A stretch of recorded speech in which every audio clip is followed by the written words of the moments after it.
चलिए आज बात करते हैं नोएडा के उस भूतहा अपार्टमेंट की जिसकी दीवारों में एक खौफनाक राज दफन था।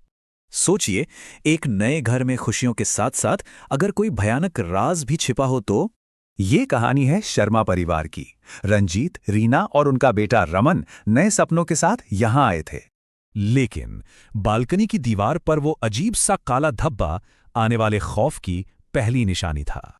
जल्द ही रीना को बालकनी पर एक अजीब सी ठंडक और किसी की मौजूदगी महसूस होने लगी।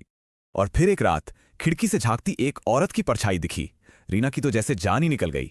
अगली सुबह खिड़की पर एक औरत के हाथ के निशान थे, पर घर में तो कोई और था ही नहीं। ऊपर से बालकनी की दीवार से एक सड़ी हुई बदबू आने लगी जो किसी भी तरह जा ही नहीं रही थी।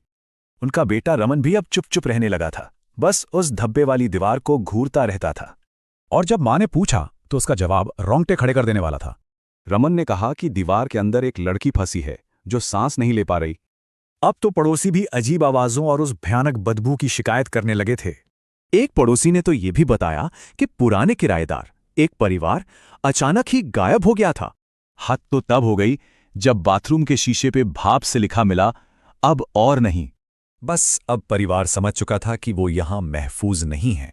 उन्होंने तुरंत पुलिस को बुलाया। पुलिस का ध्यान उसी ठंडी दीवार पर गया और जब उसे तोड़ा गया तो जो निकला वो दहला देने वाला था। दीवार के अंदर एक जवान लड़की की सड़ी गली लाश थी। सारी पहेलियां अब सुलझ चुकी थीं।